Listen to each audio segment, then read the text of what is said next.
China really loves to protect their citizens, like really loves to the point that it hurts. Skip it up and that up.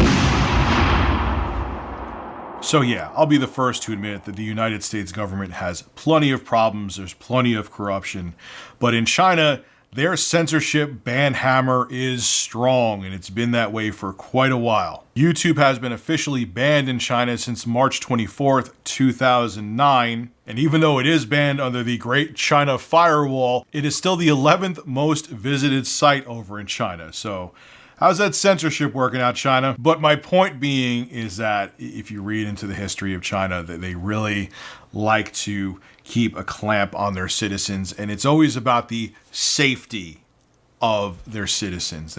We're doing this to keep them safe. We don't want them to officially be able to access YouTube because we don't want their minds to be polluted. And I'm paraphrasing, but it's similar things that are said. No, you don't want you don't want your citizens, China, to have access to certain things where people could say how they really feel about their government. And you want to try to keep the wool over their eyes. That's what you're trying to do. So whenever a government says they're trying to protect their citizens, be very wary. Now, what else China is trying to do, it's been in the news for a while, is they're trying to clamp down on video game addiction. And they also formed a video game ethics committee where they'll approve or deny a video game, or they will say there needs to be changes to a certain video game for it to be actually released in China. Doesn't sound sketchy to me at all, right? Now, just this past November, China gave Tencent, the video game publisher, access to the Chinese National Citizen Database. That doesn't sound too 1984 at all. So China could try to clamp down on video game addiction. For example, and this started last year under a government mandate in China, Tencent put playtime restrictions on one of their popular MOBAs, which is Honor of Kings. For example, if you were under the age of 18, you'd only be allowed to play for 2 hours a day, and if you're under the age of 12, you were only allowed to play for 1 hour a day. This was implemented, like I said, last year. Well, anyway, things are going to get worse for game developers and publishers in China. They revealed that they have an online game ethics committee. Because, you know, what could go wrong with that? This ethics committee will screen games to make sure they are healthy and beneficial and that they address social concerns, which I'm sure that 99.9% of those social concerns will come from the Chinese government themselves. And if the games have something they don't want you to see, they're going to make sure they're taken out or the games won't be sold there. This ethics committee is going to put the clamp down on game addiction, violence, and sex in games, and you know, they're going to basically not approve anything unless it's ridiculously watered down. Now, this committee over in China has already reviewed 20 games. How do you think that went?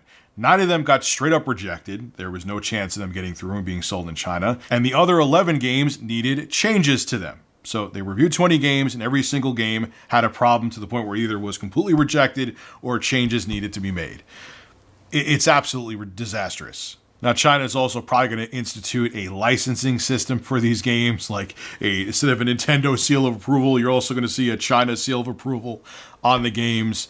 Again, China does not like anything that remotely resembles any kind of political dissent, and they're going to make sure they whitewash anything they think could even cause any kind of political dissent. Now, if you think that doesn't sound that bad or creepy, this should make you think of 1984. China also has a social credit system where they rank you. Now, here I'm quoting right from Business Insider how this social credit score works over in China. Like private credit scores, a person's social score can move up and down depending on their behavior. The exact methodology is a secret, but examples of infractions include bad driving, smoking in non-smoking zones, buying too many video games, and posting fake news online. So if China deems something fake news, which I guarantee you the chances are it's probably not fake and it's damning to China and they don't want anyone to see it, hey, you're posting fake news, your social credit score goes down. What's the consequence if that happens, you may ask? Well, I'm going to tell you. If you have a low social credit score, they could ban you from flying or getting on a train. They can throttle your internet speeds. They could ban you from going to good schools. They could stop you from getting better jobs. They could keep you out of good hotels. They could take away your dog, all based on this social credit system. It's batshit insane and it's disgusting. It's actually going to be officially implemented in 2020, and they're already testing the waters with it over there now. So that same country who gives you a social credit score, which if you get a lower score because you go against the government, they could ruin your life, is also the one saying, hey, we're going to make sure the video games that come out over here are pure. It's absolutely disgusting, and draconian is the only word I could think of. This is censorship to the nth degree. They want to make sure that all of their citizens are good little lemmings that don't lash out against their government. Here's the thing that I don't understand, and the United States has tried this to a lesser degree. Whenever you have a government official that doesn't want to talk about any kind of gun regulations, they go after video games, is this. There is a rating system.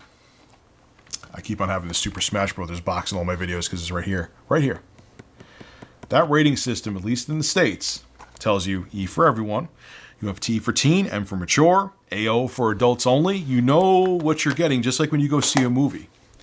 Why is it that the government, both in China and even in the United States, why do they feel like they have to be a parent for the parents? Why can't the parents do their own goddamn job and control how much time kids play video games, control what kind of video games they get?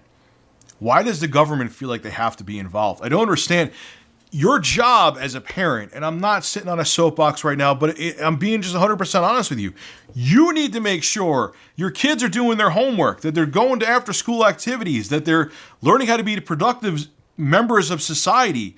You say, okay, Michelle or little Timmy, stop playing your goddamn game and make sure your homework's done. They should do their homework first, to be honest with you, but whatever the case may be, you control how much they play. You make sure they're doing good in school. Be a damn parent. I don't understand why parents feel that they need to have their friggin' iPads and their Nintendo Switches and their other consoles be the parents for them, and two, I don't understand why the government thinks it needs to get involved. Because as soon as the government gets involved, they keep on reaching and reaching and reaching, and it goes from them being concerned about the future of children to all of a sudden it turns into censorship, where China has a social credit rating for their citizens, where if you get a lower one, they could destroy your careers and your lives and not let you travel and take away your damn dog. Don't let your governments do shit like this. You be the parent. You get pissed off when they do things like this. You want your freedoms. Don't be like, please, big brother, save me. Force my children to only play 1 hour a day. I don't want to do my job as a parent. You do it for me. Because as soon as you allow your governments to do that, then you're going to get, imagine, who knows, man, in the future, the United States may get a social credit system. And don't say it can't happen, man, because slowly, every day, more and more of our freedoms are taken away. And it's done slowly so we don't notice. And who knows, man, 10 years from now, there may be a social credit system in the States where if you rank low on it, they may take away your dog too and ruin your career. If it could happen in China, it could definitely happen here. There's things already happening in the States that no one ever thought in a million years could happen, and it's now a reality. This is Rich of Review Tech USA signing out. Have a good one. Hey, congratulations! If you made it to the end of the video, you should subscribe to Review Tech USA so you can hear me blabber on some more. Also, too, starting this month, I will be live streaming solely on Twitch. I'll have a link to my Twitch channel below in the description. And last but not least, make sure you click that like button. It helps out the show big time. See you guys in the next video.